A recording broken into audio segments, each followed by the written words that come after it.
Hey guys, it's Michelle, Leah, and Brandy, and this is Spooky Shit and Tales from the Beyond.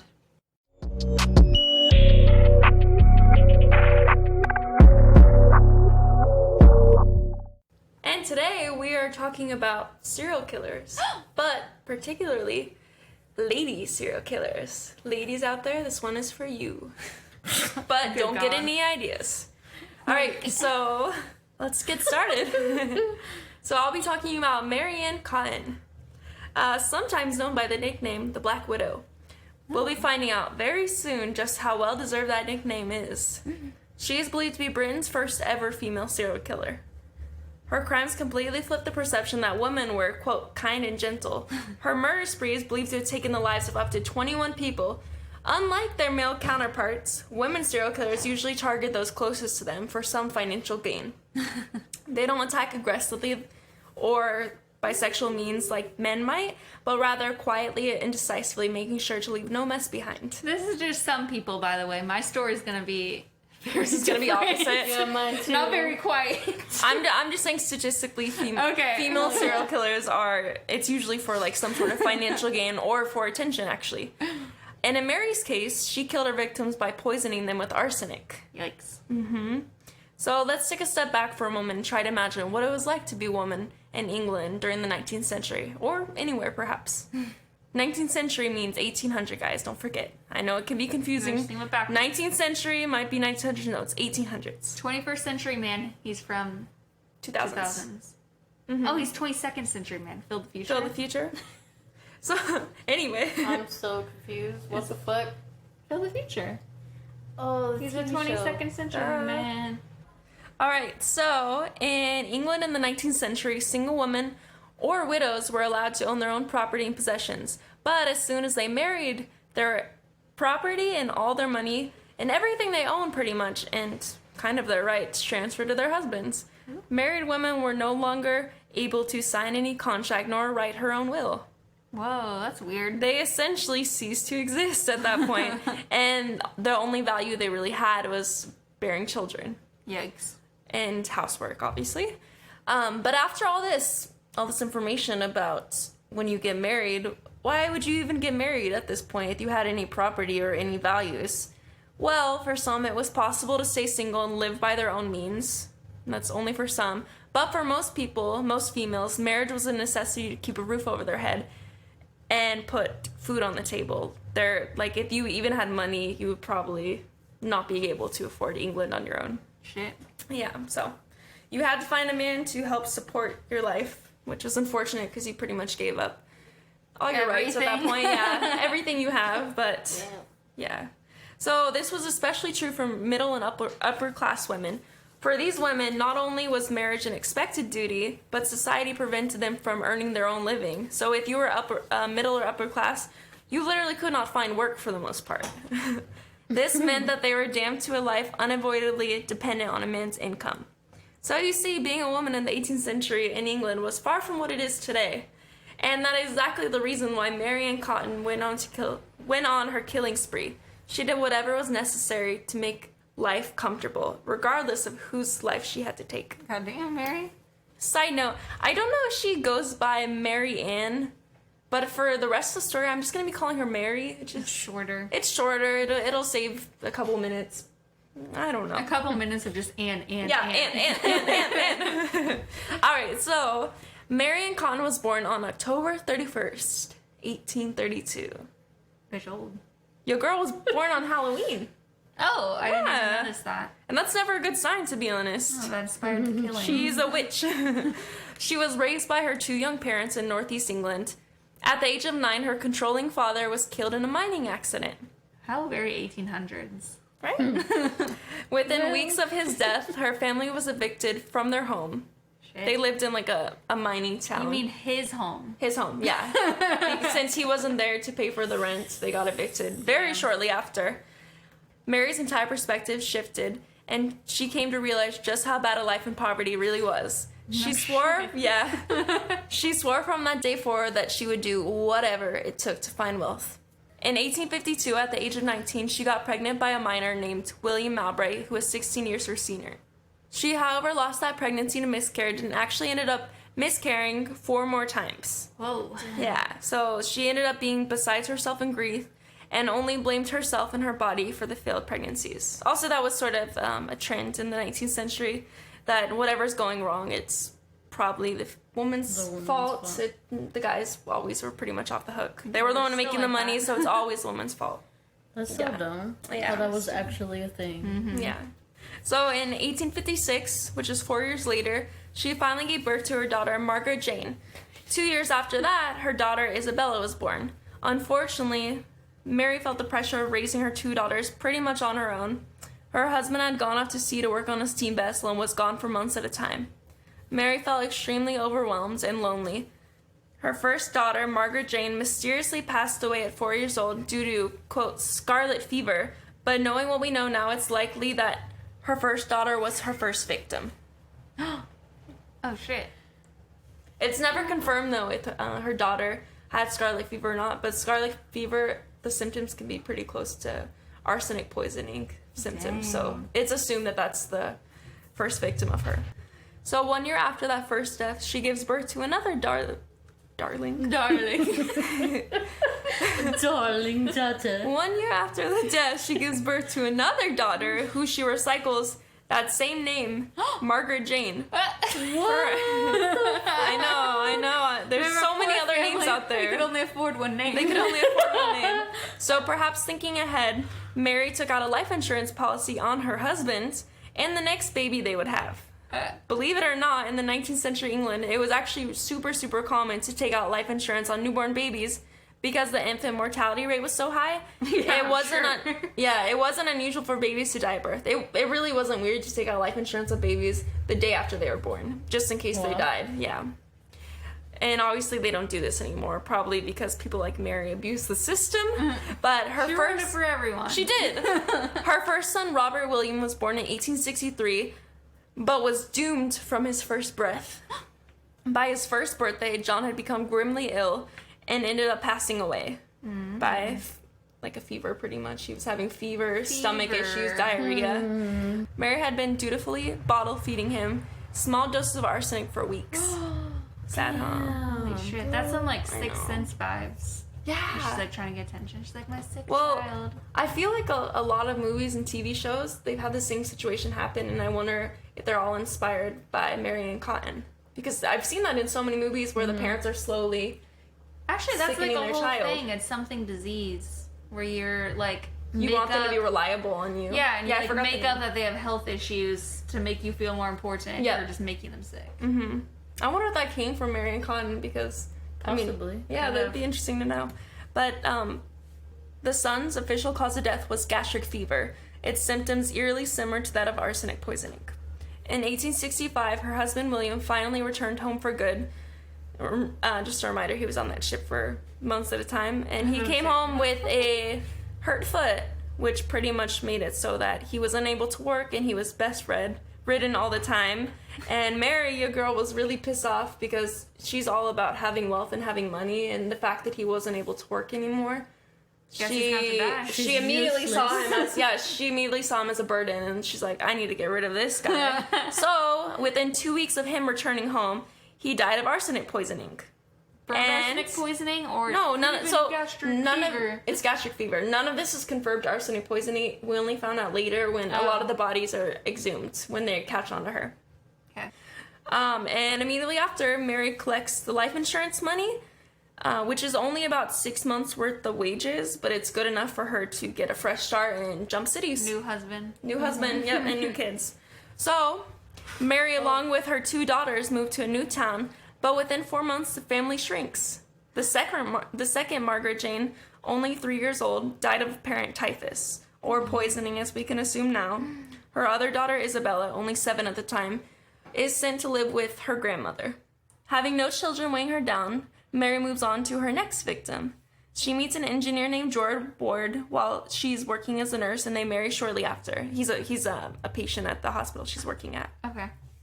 So, as it turns out, she finds out after she marries him that her husband was lying about being an engineer, and he's only really a laborer, so he's not bringing in very much money. Ooh. And this obviously infuriates Mary, who only values having a wealthy husband, And she wasted literally no time in taking out a life insurance policy on him immediately after finding out and poisoning him to death.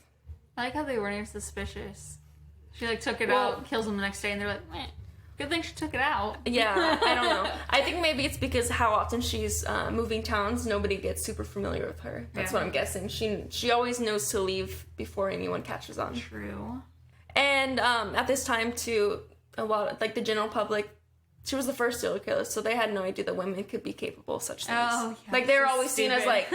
like, gentle, docile, harmless, that they wouldn't do anything like this. So it was really unheard of to be poisoning and killing your family. Like, Yeah. not a thing. Well, women in general.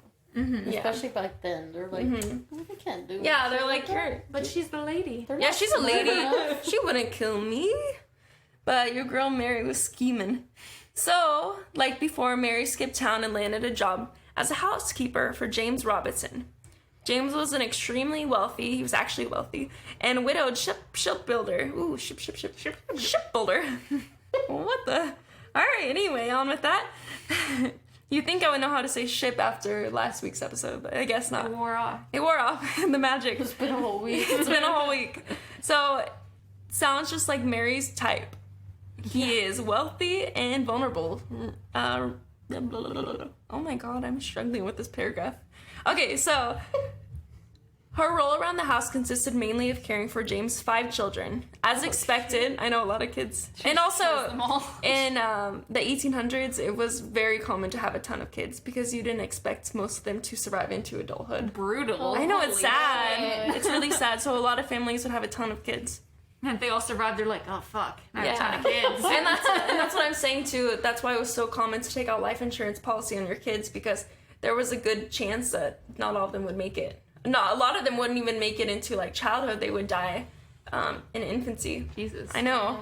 So as expected, within her first month of arriving, James' youngest baby son dies of gastric fever. Oh. I know. I joked about her killing all the kids, but it's sad when it Yeah, actually so happens. when I was first reading about Mary, I was like, oh, this will be a more tame one, because when we were deciding on the episode, Because you had that internalized sexism thought of women wouldn't do it that bad. well, yeah, so I had that thought. Well, when we were first talking about doing a serial killer episode, we all kind of agreed. We're like, oh, we don't want to do anyone cannibalism or necrophilia, anything too brutal and too graphic. Yeah, so we decided on that, and we're like, oh, I'll do something more tame. But as I read Mary Ann's story, like, more and more deep, I was like, this is actually really fucking sad. She was murdering so many of her own children, the ones she was supposed to care for. Turns out serial killers aren't that tame. No, I just mean I didn't want something gory, you know. I didn't want Yeah. something graphic and like where you'd have to be, where pretty much our viewers would probably want to mute us for a minute to listen. Yeah. This one is more tame compared to, say, like Mine. Okay. Jeffrey Dahmer. Yeah, compared to like Jeffrey Dahmer or someone like that. But still, regardless, it's really sad that she was just killing away her kids. It's so fucked up. All right. So James' baby son dies of gastric fever, and she knew that she would have to marry and methodically kill off his children, and then him if she were to receive the kind of wealth she dreamt of. Yeah, methodically. She really had to like strategically plan out the order in which she killed the kids and Jeez. when. Grieving and vulnerable over the loss of his baby boy, Mary made her move. She became pregnant with James's child and held power over him. Her deceptive plans were put on pause when she got the news that her mother was deathly ill of hepatitis and was urged to visit by her stepfather. And just as her mother, so Mary went to visit, and just as her mother started to miraculously recover from hepatitis, she began to complain of severe stomach pains and diarrhea. Of course she did. And, yeah, sounds like arsenic poisoning. But just 9 days after Mary had arrived, her mother had died. Damn. Yep. Right as she started to get better, too. Should have never invited her. I know, she killed her own mother, though. Like, that's a new low. That's not as bad as killing your So own children. heartless. And it's all bad. Yeah. not bad. She really, like, she has no, like, no, I don't know, what do I want to say? Feelings. No, like, sense of remorse. No, not even that. I'm just saying it's not just for the wealth. Like, why would she kill her mom? She got Because she a bad Well, person. because, like, she didn't her even get mom money got out of the it. way, though. Yeah. Oh yeah, she interrupted. Yes, her I plans. guess so. Mary Ann Khan would kill people who she thought were a burden. Yeah. But we can't forget that Mary's daughter Isabella was under the care of her mom. That she just poisoned to death. So that means that Isabella was now the new burden. and she came to live with Mary and James' family. And soon after that, she also died of gastric fever. Aww. Following that, two of James's children also seemed to have caught the fever. They both fell ill, and Mary tended them, feeding them hot tea and soup, which we can only assume was poisoned with small doses of arsenic. And all 3 newly deceased children were buried next to each other. Jesus Christ. Like, within a month, all 3 of those kids died. Oh my God. I know, I feel really bad for James. Almost all of his kids. So, at 6 months pregnant with James's baby, James finally marries her. Oh, they weren't even married. They weren't married yet, but they wanted to legitimize Wanted to be a legitimate baby. Yeah, not a bastard child. So it also seems slightly inappropriate that he marries her right after bearing all those kids, but I don't know. I don't know how it was in the 19th century. I guess having a baby out of wedlock was no good, but also having a baby after bearing 3 kids seems no good. I don't know. Just put some like fake deep quote about finding joy after all this darkness. Yeah, some shit like that. So she gave birth to another daughter. Guess what her name was? Did she recycle for the 3rd time? Isabel? Margaret No Oh, fucking Isabel. way. Oh, Robinson. What the fuck? She recycled 2 of her dead kids' names. Not even 1. 2 of them. Oh, 3 technically, because remember 2 Margarets died. Yeah. 1 Isabel died, so that's 3 dead kids' That's names. so weird. Yeah. Oh. And unfortunately, the new baby died within weeks of her birth. Her symptoms are eerily similar to that of arsenic poisoning. How could you even want to be pregnant and then have to give birth, especially knowing that she could have even died? There's high mortality rates for the mothers, just to kill it. The reason she does that, she gets pregnant, is so that the guy, the baby he has daddy to will marry marry her, her. and then she Yeah. can get the life insurance from the baby, but mostly from the man when she ends up killing him. Shit. So she gets pregnant again, and they end up having a son who they name George, who miraculously survives all of this. He was one of the only children to survive. And at the time, James, her husband, begins to notice Mary stealing money, running up debt, and even forcing her stepchildren to pawn off their valuables and give her the return money. Oh God. And she finally ends up, this is pretty much the, what is it, the nail in the coffin? What's that? What is that? The straw that broke the camel's back. I'm just not gonna say it, to be honest. The final nail in the coffin. The final straw. Okay. The final straw in the coffin. So the nail in the coffin was when Mary suggests that they take out life insurance policies on the entire family. And James becomes very, very suspect and kicks her out right away. It's like, why do we need to do that? Yeah, I think at this point you realize, like, everything Mary touches is dying. Yeah. So the fact that she's suggesting, hey, let's get life insurance, he probably is realizing she might have something to do with this. Ugh. Luckily, he keeps the baby George, saving him from his mother's cruelty. George is the only known biological child of Mary's who survived her. Shit. But his other son survived, right? The husband? Oh, the stepchild, yeah. Yeah.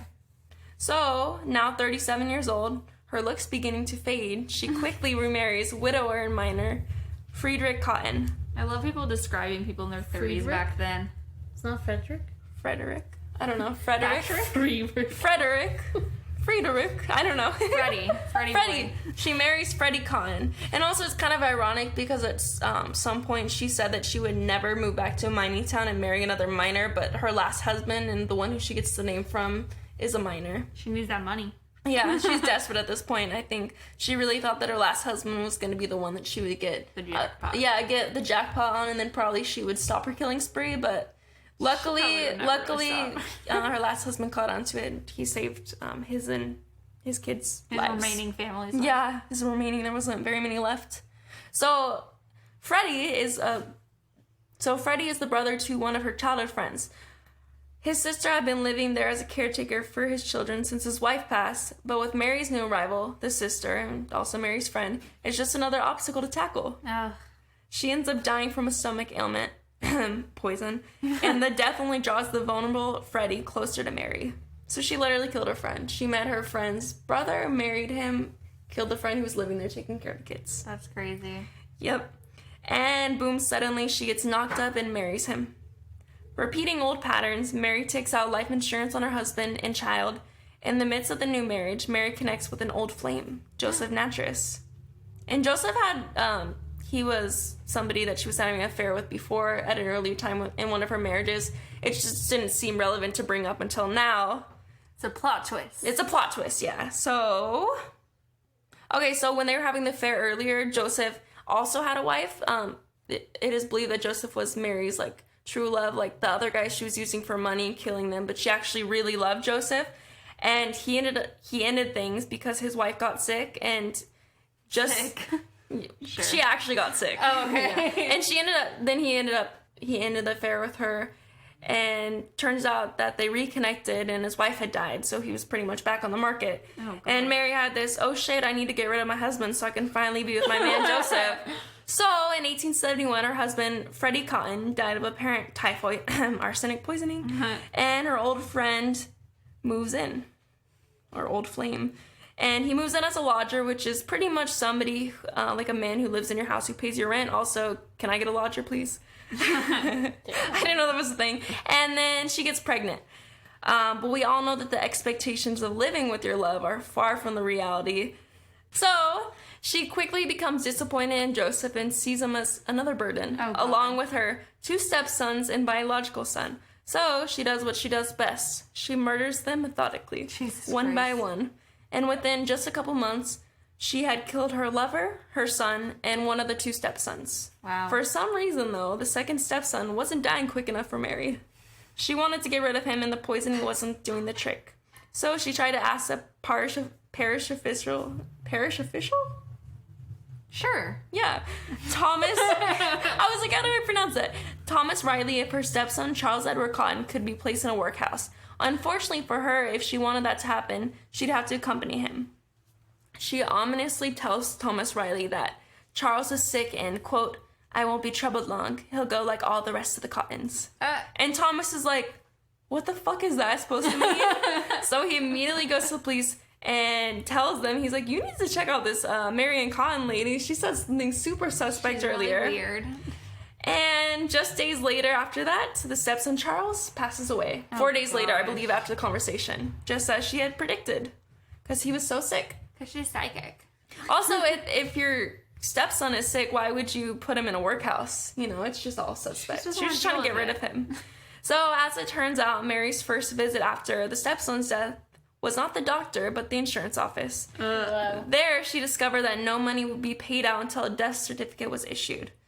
And the reason the death certificate wasn't issued at the time is because the official went to the police and they put a pause on the death certificate because he pretty much told them that she was being suspect, yeah.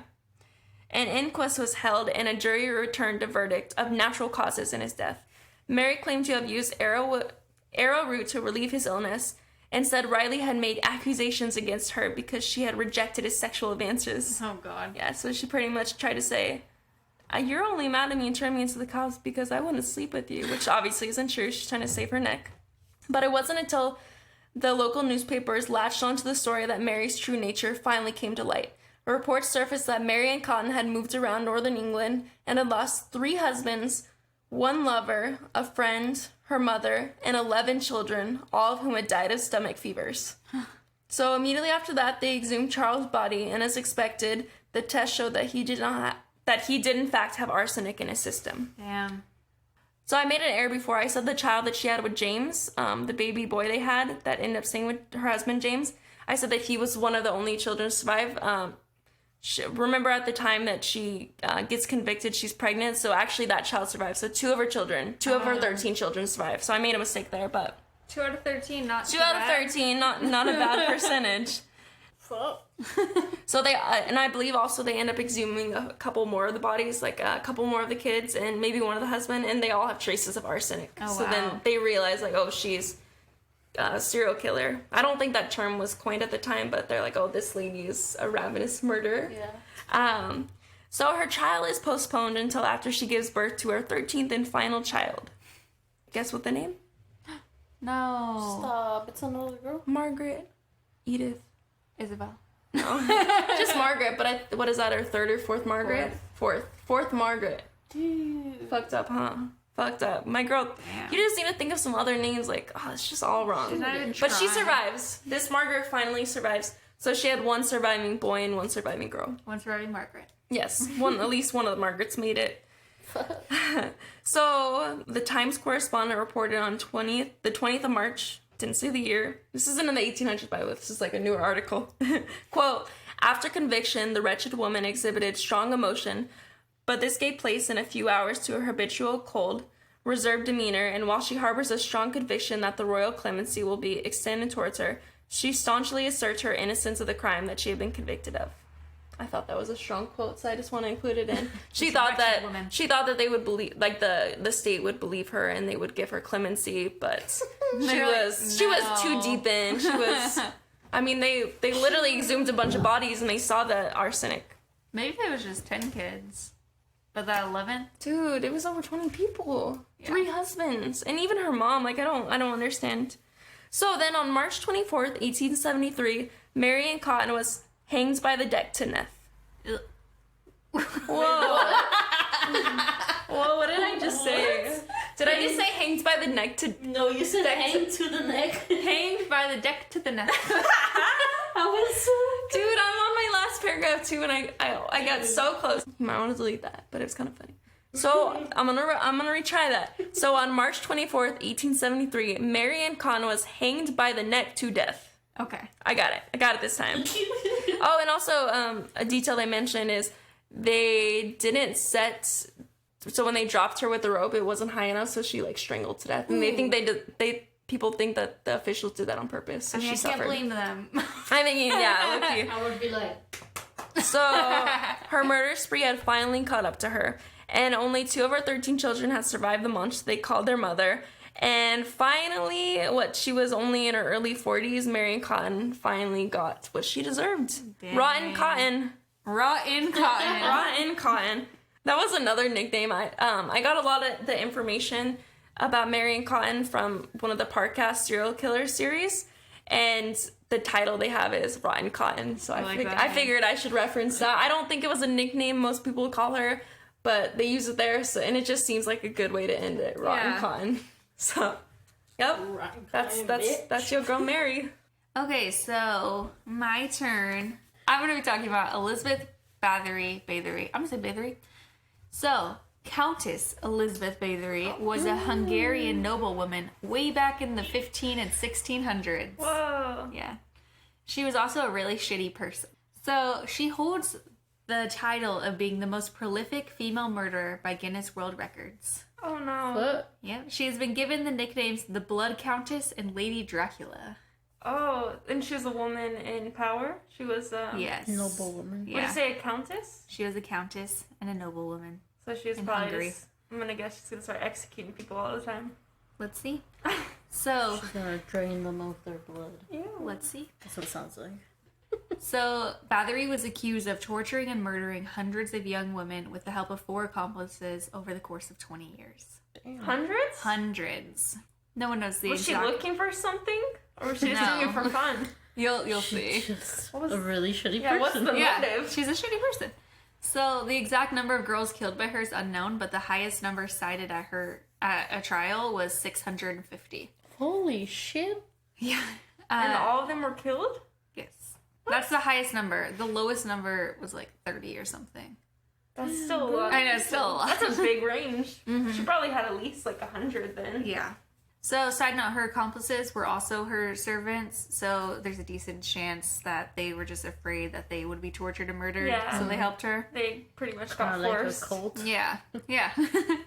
So, time for a quick background recap of her life. Elizabeth Bathory was born in 1560 to a well-known family with many powerful family members, including her uncle, who was the king of Poland at one point. Yeah. She suffered from seizures as a kid, likely caused by epilepsy as a result of her parents' inbreiding.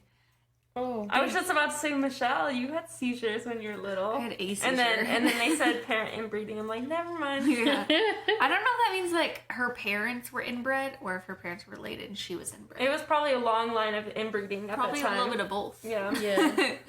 So I guess back in the day, 2 of the treatments for people suffering from seizures included rubbing the blood of someone who didn't suffer from seizures onto the lips of an epileptic, or giving the epileptic a mix of a non-sufferer's blood and a piece of skull once their episode was over. Isn't that how they still treat it? A piece of Yeah. skull? I don't understand the piece of skull. Is it like you use like a pestle and mortar and like grind it, or did they like No. drink blood? I Well, don't. like, what skull?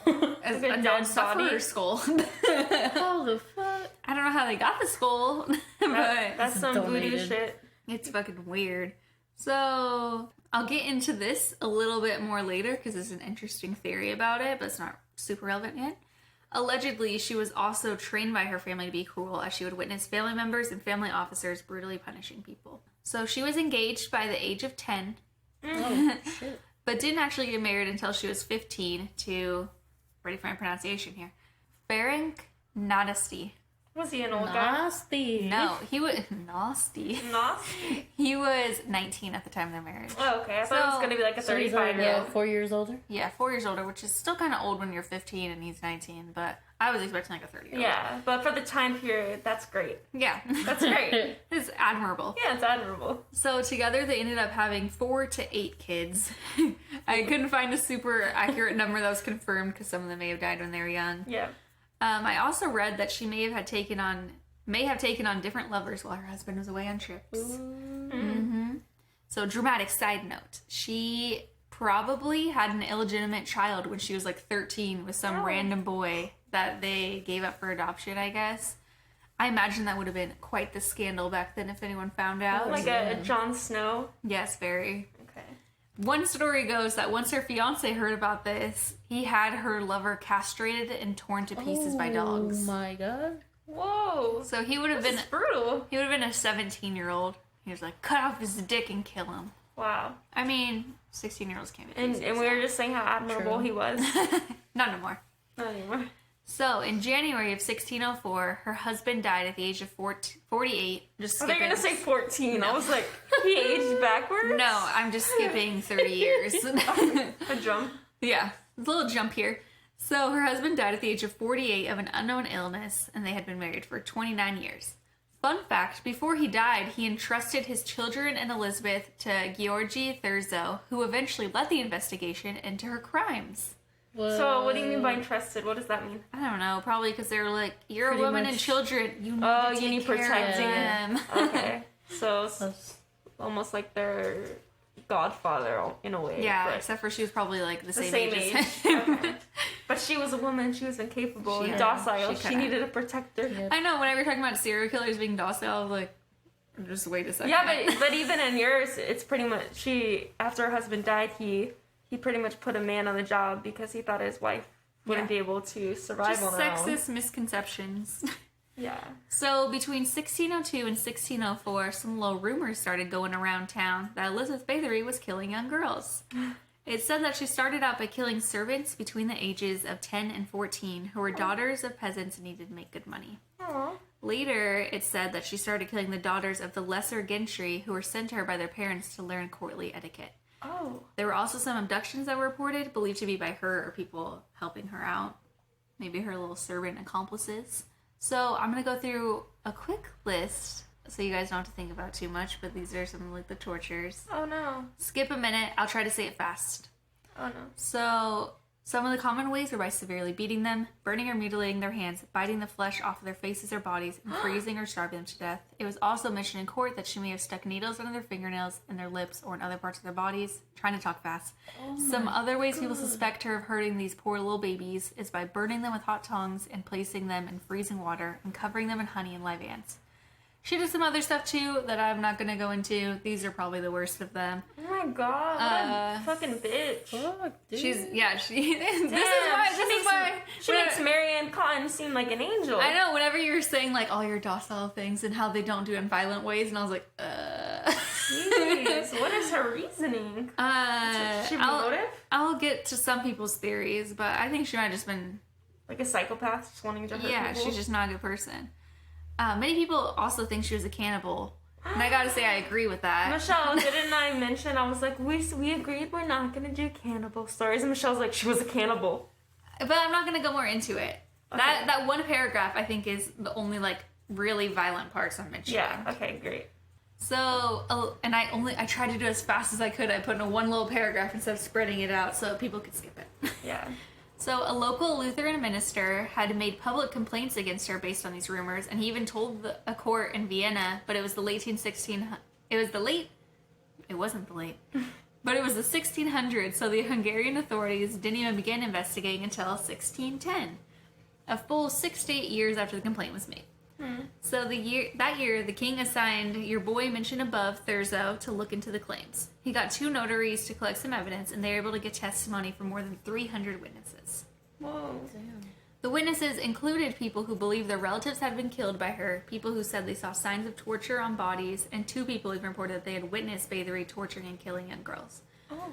There are even some reports of people seeing her private diary where she kept the number of victims written down, but it's never been publicly shown and could have been hidden or destroyed or could just not be a real thing, but that's where they got the 600 number. Wow. It should also be said, though, that most of the witnesses said they just heard about the killings from others and hadn't actually witnessed it themselves. Just a select few. Were they able to talk to the servants who were part of her crew of killing and torturing? Yeah, I'll get to that soon, Okay. too. So, Elizabeth was eventually arrested along with her accomplices. There's different stories about how she was arrested, whether she was just casually eating dinner or that the arresting officers... I call them arresting officers because I don't know what they were called back then. I don't know if they're like cops. They're like the fuzz. The fuzz. So the fuzz caught her. Yeah, they don't know if... I've heard stories of her just eating dinner and they catch her, or they caught her red-handed while she was in the act of torturing someone. Oh, wow. Regardless, this bitch went to jail. For a little bit. So, on some of the sources I read, it claims that the arresting officers found physical evidence of her crimes, including mutilated, dead, dying, and imprisoned girls. Oh. Damn. The servant accomplices confessed to helping commit the crimes, but they confessed while being tortured. So, who knows? How true is that? Yeah, how accurate that is. I'm sure you're being tortured to a certain point. You're just going to say what they want you to say. Exactly. And then after they were tortured, they were then executed. Oh my god. Yeah. So they got them to say what they needed to hear, and then they killed them. Yeah, basically. Damn, bro. They it's weird though because they executed them knowing that they were witnesses too. And they didn't execute her, I'm guessing. We'll get to it. Not yet, at least. Literally the next sentence. Oh. So, given that she came from such an influential and powerful family, Elizabeth was not executed and never even went to trial. Thurzo was able to convince the king that basically it would cause too much drama if all this went to trial, and I think there was a little bit of politics playing into this decision, but regardless, she was instead basically placed under house arrest. She was kept in a room that had the windows bricked up and only had small vents for air and food to reach her. She was confined to this room for 4 years until she died in 1614 at the age of 54. She was initially buried in the castle's church, but people were pissed about that, so her body ended up being moved back to the home where she was born. Nice. Wow. Yeah. So she got boarded up like Rapunzel. Yeah. But I also read one thing that in like the last few years she was able to wander around the castle. Oh. Yeah. But I'm like, that's like very much like the celebrities who are On quarantine. yeah, in quarantine, like we're in this together in their, In their mansions. mansion with the bowling alleys. And she's like, oh, under house Fucking arrest in my movie theater. Hungarian palace. oh god, what am I ever gonna do? So there's a lot of rumors and legends around Elizabeth, and one of them is that she was basically a vampire. Not a literal vampire, but vampire tendencies, Wait, you can could I? say. Okay, can I tell you what I'm thinking? What was the name of the vampire group in Italy in Twilight? The Volturi or something like that. I'm just imagining she looks like that with her like four servants in the red inspired capes. them. She inspired Twilight. She inspired all vampires. Okay. This little vampire hobby of hers supposedly started when she slapped a servant out of anger and got blood on her skin. When she wiped it away, the skin looked fresher and younger. She would then kill these girls to bathe in or drink their blood and keep herself young. But in Leah's words, mind you, this theory wasn't really put out there until after she'd already died and around the time that people were like super afraid of vampires for whatever reason. Some historians think the reason the vampire story spread were because people just found it super impossible that a woman could just be murderous because they wanted to kill people. Yeah. They're like, there must be a reason. Wow. I know, it's even you. Like, you were like, well, why'd she do it? And I was like, I think she just wanted to do it. She's a psychopath. Yeah. Side note to this, though. Aren't vampire facials, like, they use the plasma to make you look younger and stuff? Yeah. So I don't think that theory could even be too far off. If she, like, I don't know, if she had like little cuts in her skin and it got in like the plasma, it could have made her look younger. Maybe. Um, Maybe it gave her that fresh pink tone. Exactly. She loved it. Fresh face. There's also people who believe Elizabeth was innocent and was accused of all these crimes as a political ploy, but honestly, getting into the Hungarian politics was like too much for me. So that's what I'm gonna end it on. You like don't even know what the police officers are called. You're like, what? The fuzz? I know, the 1600s. I was like, I mean, I don't really want to read all about the politics there. At The time. knights? The knights arrested her? Yes, the knights coming with their swords The and noble armor. The noblemen. Yeah, that's Elizabeth Bathory for you guys. Well, she seems very docile. She's lovely. I'm just You're like, they kidding. usually do it in a not violent way, and I was like, oh, Michelle's like, hold my beer. hold my So if you cherry don't- coke. Yeah, so if you don't drink Hold beer. my cherry cup. Brandle's time to shine. Yeet. Here we go. Okay. Hello, Brandy. Hi. Hello. Hi. Hi. My voice got really high. You okay? You're like, hi. Hi. I just want to apologize in advance. You know, my pronunciations. Ooh, great start. Great. Fucking start. My pronunciations are horrible. Pronunciation. Oh, no. She. What did Leah say earlier? Hang by the deck to nest. We're all struggling today. Except for Michelle. You know I always do though. Mine sounded a little too rehearsed though. I was trying not. You're and as okay. soon as I said the mind you, I was like, oh, I shouldn't have even put that in there. Alright, so I'm gonna talk about Juana Barraza. Ooh. Can't roll my R's, but it sounded good. Good enough. It's better than me and Michelle would have That's pronounced it. Try it. Can I see how it's spelled? Okay. Juana Barraza. That's pretty good. Thank you. But I can't roll my R still, but... I can't either. I asked my mom to say it a bunch of But- times. I was like, Mom, how do you say this? Okay, anyways. She is a former Mexican professional wrestler and serial killer dubbed La Mata Viejitas, which means the old lady killer. Oof, but that gives it away. So, what Spoiler alert. kind of victims would she kill, Brandy? Young men. You'll see. I have no idea. Juana Barraza was born on December 27th, 1957. She was born in Epaso, Yucatán. I think that's what you say. All right.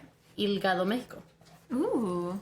She was born to a woman named Justa Sampirio. Sound very confident about that. It doesn't say anything about her dad. But it says Justa, her mother, was an alcoholic who reportedly exchanged Juana for 3 beers to a man who repeatedly raped her in his care and by whom she became pregnant with a son. Ew. Ooh. And it doesn't say anything about how old she was, but I'm guessing Young. young, like to the point where your mom can sell you. You obviously are still under her control. Yeah. So A minor definitely, for sure. Yeah, definitely under 18. I say a common thing with serial killers, regardless of if they're male or female. Most of them have fucked up pasts where they're either Yeah. physically abused or sexually abused. Not all, but I was like, mine is just a fucked up person for no No, reason. yeah, some of them are just psychopaths. Yeah. I don't know if I mentioned mine. I put that her father was controlling, but her father was abusive too. So Oh. it's very common, but that's fucked up. But yeah, I couldn't really find anything like about her personal life because when you search her, it's just The murder. yeah, the murders. But like even then, like on Wikipedia and stuff, like there wasn't much. All I could find was that she had a total of 4 kids, and was married to this guy named Miguel Uros, and they were only married for 2 years recently, Oh. and from 2015 to 2017. A prison Oh. marriage. Yeah, I was Were they like, what? were they married when she was in prison? Yeah, Oh, okay. So- that's why I'm like, what? Whoa. This is very recent. I wonder why they got her divorced. She's already in prison. Like, why even get divorced You may now? as well. Why even get married? Yeah, that That's true. It sounds like a ride or die, but I guess not. Only for 2 years. I guess. So now I'm gonna talk about her profile / MO. We got a little crime scene investigator here. Hell yeah, I love those shows. All of Barraza's victims were women aged 60 or over, many whom lived alone. Oh. She would bludgeon or strangle them to death, sometimes both. Oh. That's crazy. After killing them, she would rob them. She's vicious, bro. Just rob him, dude.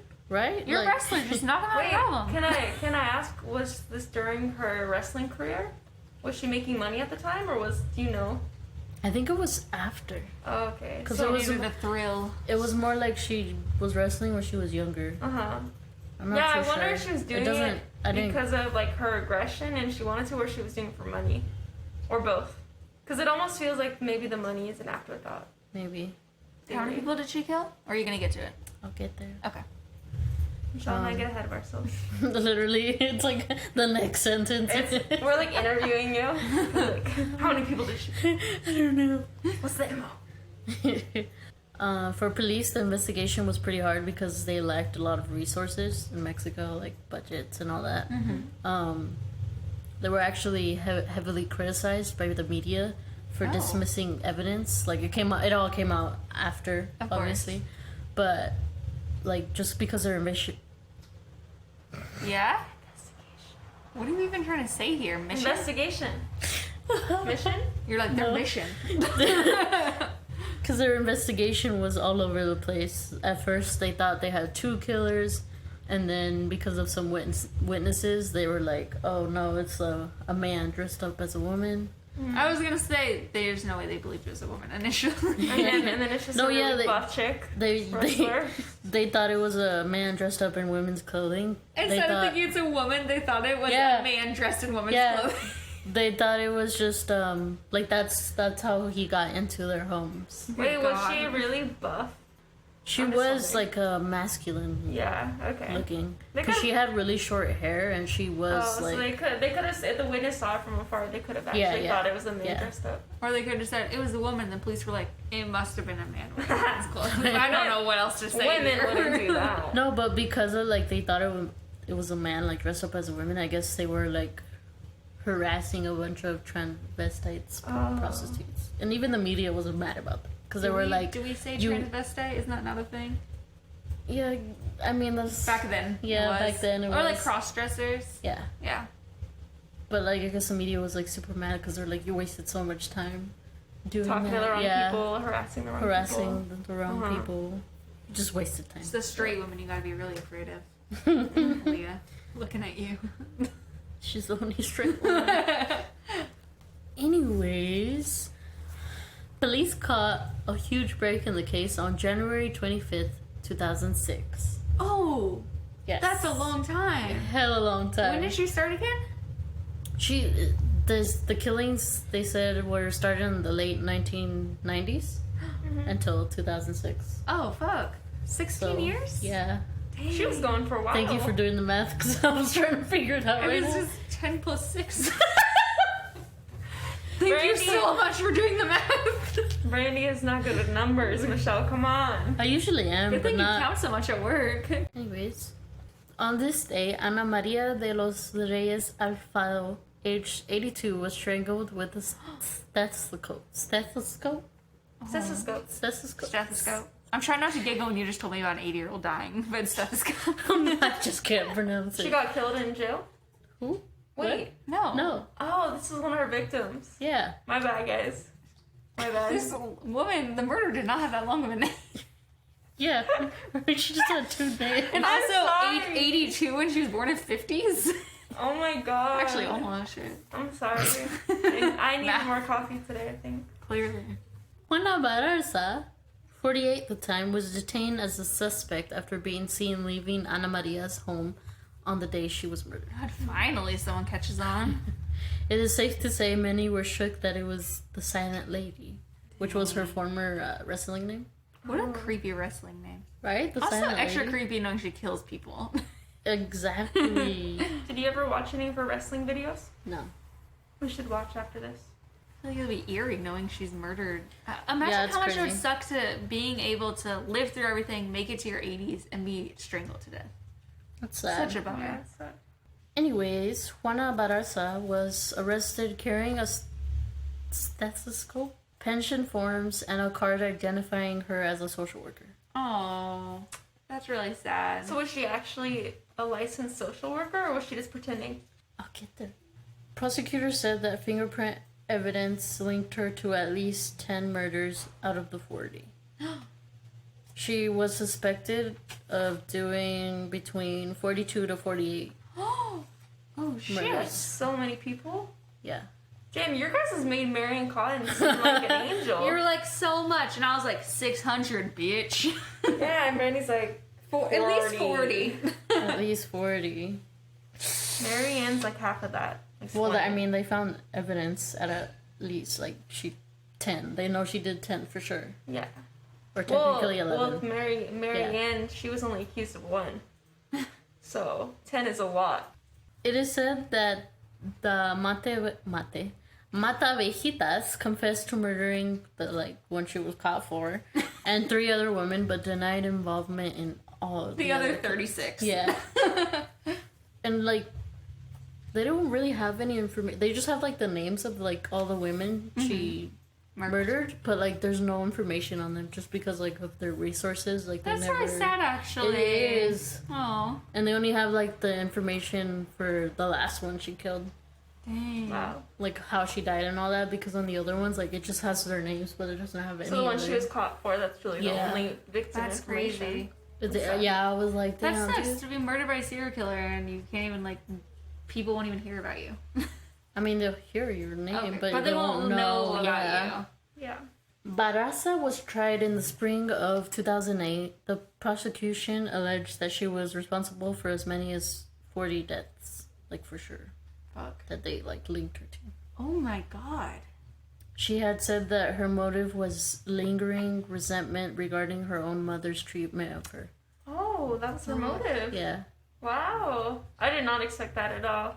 I thought she was just... I guess that makes sense from her childhood, but I thought maybe it was for money or... Yeah, these old women didn't sell you off. It's not their fault. Right?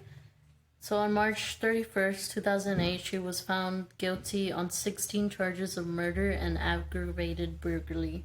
Burglary? Brutally. Burglary. No, I'm saying it wrong. I Such don't, a fucking sense of common. Burglary. I'm not even gonna try to help you because I think I'll fuck it up too. Aggro-graded. Michelle, Burglary. aggro-rated? I know, I'm just kidding. And that's a burg-related. Wait. Wait, how do you say it? Burglary. Aggravated burglary. Yes. Thank Michelle you, said. Michelle. It's a very easy word. No, both it's of you. not. That's a hard word. Do you not hear me struggling right now? Burglary. My face is so hot from embarrassment. Don't be You're embarrassed. so embarrassed right now. So embarrassed. upset. You're fine. So she was found guilty on those 16 charges, including 11 separate counts of murder, and Goddamn. was sentenced to 759 years in prison. I love it when they do that shit. It's so Right? unnecessary. They're like, But 1,000 years. that's how it is, though. Yeah. Well, good. And I just wanted to, like... Where she met her husband of 2 years. Yeah, she's currently serving time at Santa Martha Acadilla? That's A the name of the prison. prison. A prison. And is 62 years old right now. Oh, wow. She's still Not that serving. old right now. No, she's not. Well, she Wow. was only 48 when she got arrested. The authorities believe that Juana Barraza was brilliant because she was a psychopath who felt no remorse. They also thought she had a brilliant mind because she was so clever and, like, careful. Like, she would hardly lift. They're just saying that because evidence. they weren't able to catch her. She's like, Yeah. she was the smartest of the bunch. Because they were trying to catch her. Yeah. They were sucking at their job. Yeah, for real. It wasn't afterward. They were, like, making up all these Very excuses. Like, cunning. if she wasn't such a genius, we and we were would've caught convinced her. that she was a man forever. They think she associated her elderly victims with her mother and believed that she was helping society by killing them. Like, that was her justification. Or she was just a psychopath who wanted Did to she kill kill Yeah. her mom, too? Did she ever speak to her mom again? No, it doesn't say anything. She probably Might just have never never seen saw her her again. again. Yeah, I think she just never saw it And again. how did you find people in like the 60s? But yeah, pretty much she posed as a government official who worked in social welfare. Aww. So she had like a whole card and would go. That's That's really really awful. sad. Yeah, it is. That's how she would like get into their homes, by like posing as a social worker. That makes me feel I'm really never bad. letting anyone inside ever again. Not that I ever would. Yeah, it's really sad because it's like, you know, they're old. They You can't live really... that long, it sucks to be taken down by a fucking murderer. You know what's interesting any age. about all of our stories? The victim pool was different for all of them. Like, Brandy's was older people, elderly women or men or both? No, just women. Elderly women, and then Michelle, it was young women, and then mine, it was babies, children, and then husbands. Some of mine were children. I say yeah. defensively. Yeah, but I'm saying it's interesting how different. ours are all MOs different. and stuff. Yeah. That's kind of interesting because I had assumed that most were going to be doing the killings for money, but turns out some of them are just psychopath vampires. Yeah. It's kind of funny how, even though we criticize these people for having those views of women, maybe internally we have them a little bit too. That's my little food for thought this week. Wait, I don't get it. What?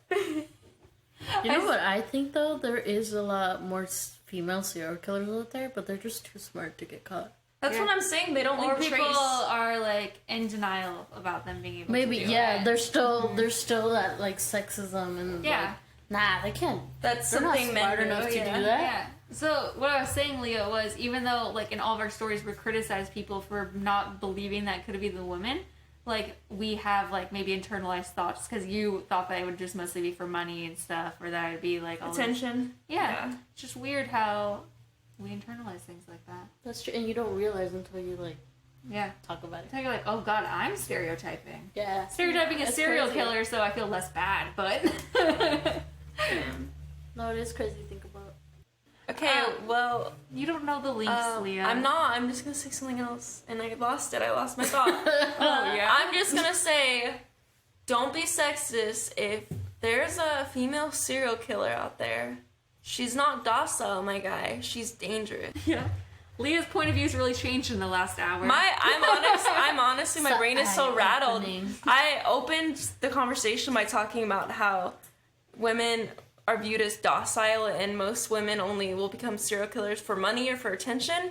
My whole fucking view has just changed. Yeah. They kill just because they fucking want to. Oh my god. Maybe back then it was like that. Well, Michelle's was from Mine the was in the 1500s. You're right. And she was killing You're young right, girls you're right. either to be a vampire and be young or just just for 'cause she fun. wanted to. Yeah.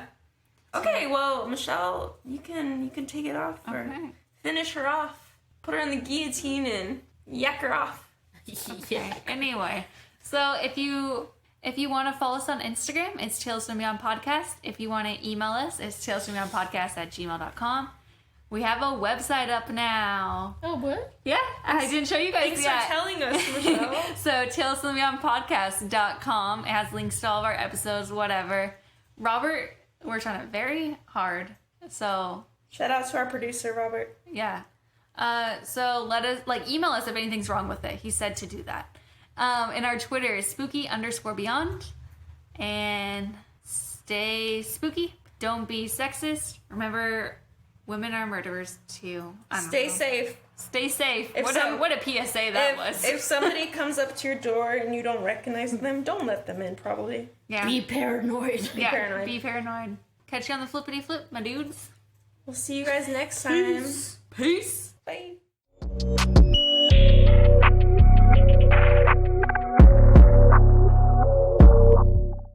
I'm not gonna try to do the music.